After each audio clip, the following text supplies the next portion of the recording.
Continue to be atop Matt Snyder's power rankings this week. The Fighting Pat Murphys still lead the majors in wins with 85. They've been in Matt's penthouse for more than a month. Biggest risers are the Giants, up 4 spots to 16. Biggest fallers are from the same division. Padres down 4 slots to 11. I'm Tommy Tran, now joined by our Power Rankings guru, Matt Snyder, and our MLB insider, Jim Bowden. Guys, great to be with you. This is like old times. We're going to have Matt set up his Power Rankings, defend his selections, and then Jim's going to offer his thoughts and then add any other team news and any other things that an insider does for this show. All right. So we start with the Red Sox and Yankees there, Matt, 7v8. Take me through the thought process of where you landed and also where you project them moving forward here as we near October baseball. Yeah, well, they're pretty even right now. They're deadlocked in the standings. Both teams are hot right now. The Yankees have won 14 of the last 19, and the Red Sox have actually been better. They're about even. I guess a tiebreaker would be that the Red Sox have beat up the Yankees head-to-head this year. Within that, Yankees have won 14 out of the last 19. They lost 3 or 4 to the Red Sox in there, so they're beating everybody else except the Red Sox. And I got to say, I really, really like the Red Sox right now. The way that things look as they move toward the playoffs, the lineup's in very good shape. If you look at that top end of the rotation, Garrett Crochet, one of the best aces in all of baseball. Brian Bayo, Lucas Giolito look really good behind him. And then you go to the back end of the bullpen. Garrett Whitlock has been amazing as a setup man. Steven Matz has been really good since the Red Sox acquired him in front of the trade deadline. And what more could we say about Aroldis Chapman? Who would have thought, age 37, Aroldis Chapman would be having his best season ever? But it looks like this is probably the best version of him. It's not the most dominant or most intimidating version of him or anything like that, but you don't have those bouts where it looks like he doesn't know where the ball is going to go. He has so much better command this season.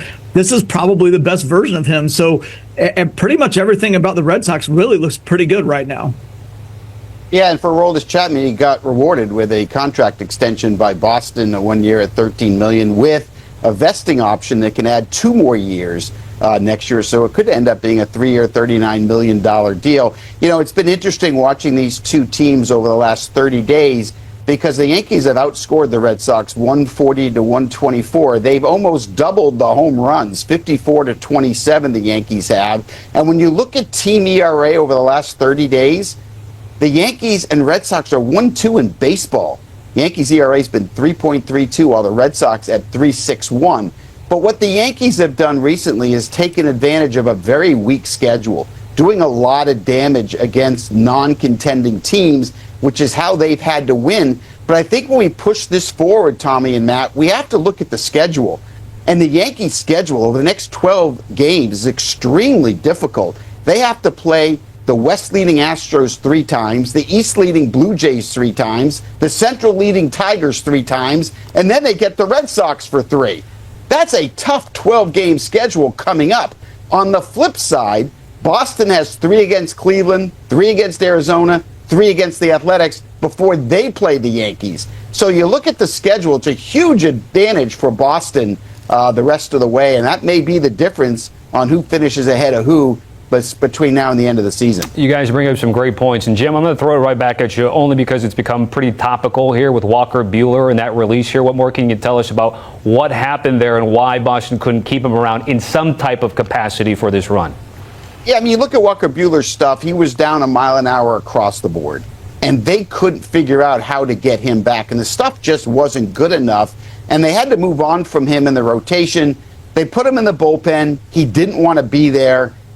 Kind of disgruntled, and so they just moved on from him, which I totally understand what they did. Now, on the flip side, the Phillies people took a look at him, and they feel they have found something that if they make an adjustment or two, they think they can get Buehler back. And remember this, when the Phillies signed Buehler, and by the way, Tim Mays as well, they both remember those guys pitching in the World Series last year. In the biggest moment on the biggest stage, both of them pitched extremely well. So the Phillies looked at Buehler and said, look, we think there's some mechanical things that we can adjust with him and get him back to being the guy we saw last October. And for them, okay, we're going to start, but he's going to start the game on the 12th at home. But look, if it doesn't work in the rotation, there's a guy they think they can put in the bullpen if they can make some adjustments and maybe get the guy that was so dominant for the Dodgers last October. So the Phillies take a dart throw in Walker Buehler, who's a former Dodger. It's a nice segue to the Dodgers, Matt Snyder, because the Phillies and the Dodgers are certainly right there in the upper echelon of your power rankings. But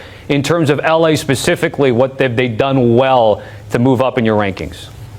Well, it's at some point the talent rises. You know, that's why we play 162 games here in our marathon of a season. And the Dodgers went through a lot of issues with health, with their bullpen, with inconsistency in the lineup. Things have started to kind of look like they're going to get their ducks in a row for the playoffs. And the biggest thing for me is the health in the rotation, because you've got Yamamoto, Snell, Glasnow, Kershaw, Ohtani, all healthy. Ohtani's finally built up to where he can go 5 innings.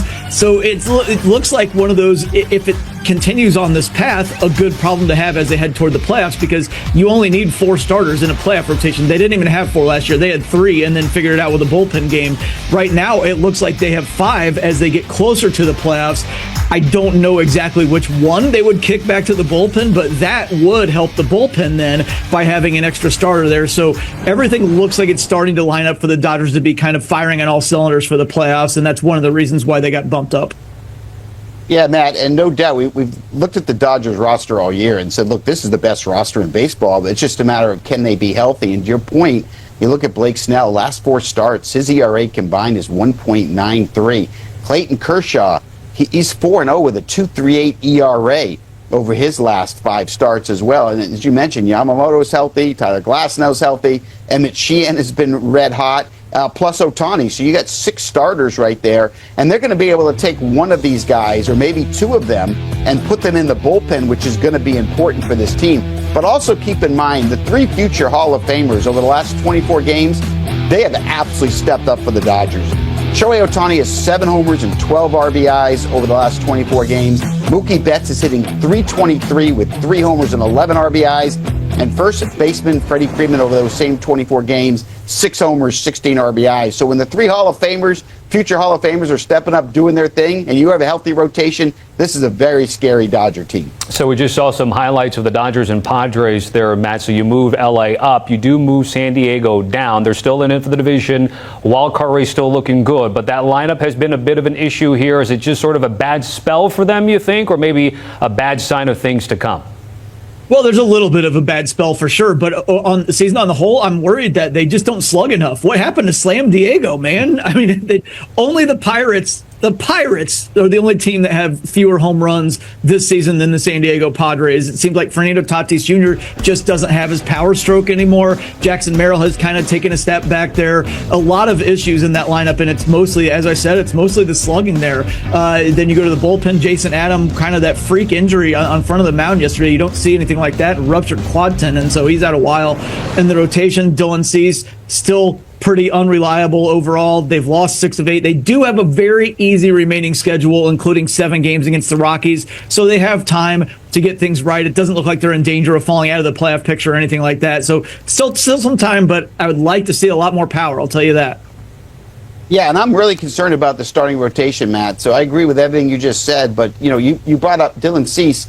His ERA is 4.88 over his last 6 starts. And Yu Darvish, who's going to take the mound tonight, he also has an ERA of 4.88 over his last 5 starts. And J.P. Sears, who they got from the Athletics at the trade deadline, he's at a 5.52 ERA over his last 3 starts. That's 3/5 of your rotation. And Michael King is still not healthy. He is still on the injured list with knee inflammation. He did throw a side yesterday. It went well. They're hoping to get him back next week, but that has been a huge loss for them. And then, as you mentioned, the injury to Jason Adam, he has been the best right-handed setup reliever in the entire league this year.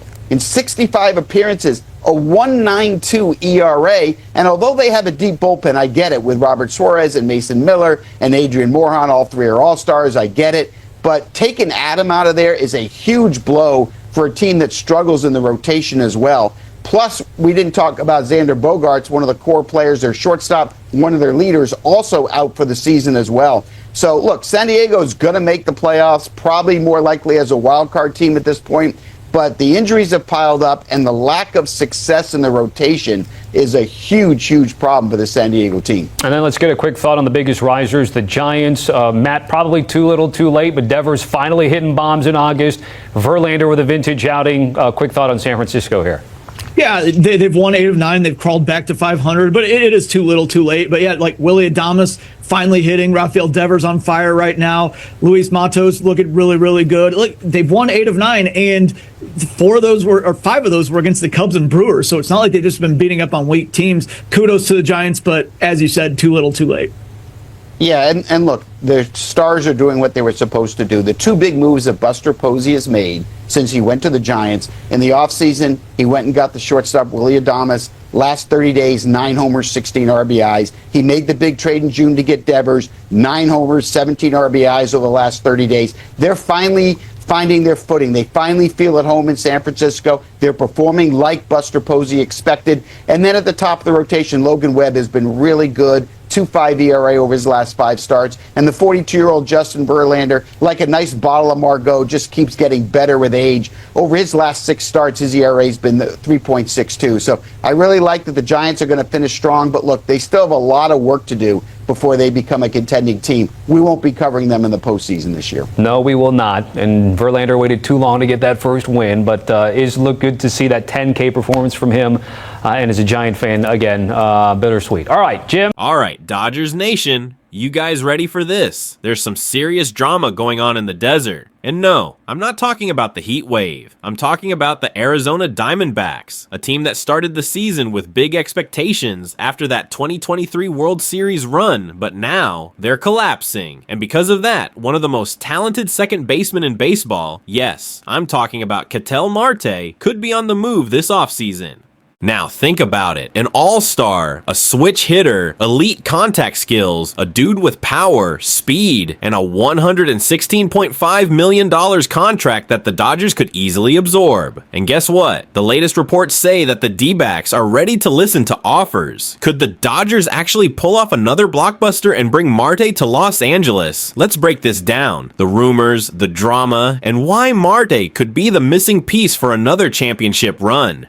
First, let's talk about Arizona. This team went from NL champs in 2023 to whatever this is in 2025, sitting at 62, 66, practically out of the wild card race. And now you've got all these reports of clubhouse drama, according to Bob Nightingale. And yeah, I know, take it with a grain of salt sometimes. Marte has been described as a bit of a diva in the clubhouse. Some teammates allegedly think he prioritizes vacations and the All-Star game over being available for the team. Now, there's been pushback on those reports, but where there's smoke, there's usually at least a little fire. And here's the thing, Dodgers Nation, Arizona knows Marte is beloved by fans. Trading him would be brutal from a PR perspective, but if the chemistry is off and they're headed for a mini rebuild, you have to wonder if now's the time for them to cash in. Let's be real here. Marte would look perfect in Dodger blue. Look at our roster heading into the offseason. Miguel Rojas and Kike Hernandez are hitting free agency. Max Muncy's turning 35, and while we've got a club option, his production hasn't been consistent. Tommy Edman and Hae-Sung Kim have versatility, but they're better used as utility pieces. Plugging Marte in as your everyday second baseman, that stabilizes the infield and gives you a lethal bat in the lineup.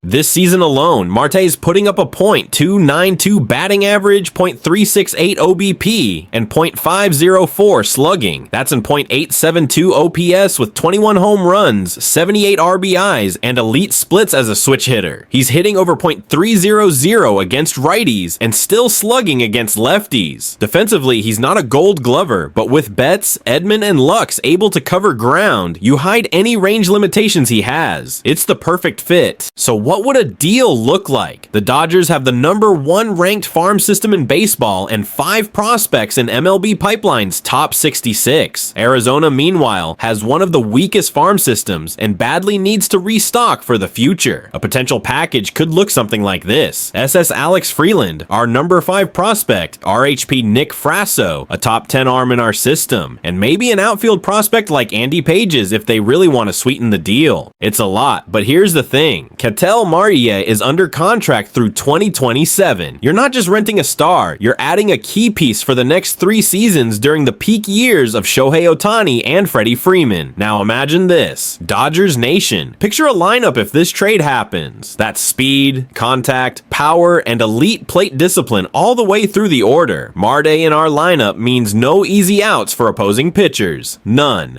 And let's talk postseason impact. One thing the Dodgers have struggled with the past 2 Octobers is situational hitting. Too many strikeouts with runners in scoring position, too many missed chances to break games open. Marte changes that. He's got a 16% strikeout rate, which is way below league average, and a .329 average with runners in scoring position this year. That's exactly the kind of bat you need in the postseason when every single pitch matters. Plus, think about the clubhouse. The Dodgers have one of the strongest leadership groups in baseball. Betts, Freeman, Ohtani. If there are any concerns about Marte's attitude, you know this clubhouse can handle it and get the best version of him. So Dodgers Nation, here's the question. Do you think we should pull the trigger and bring Ketel Marte to Los Angeles?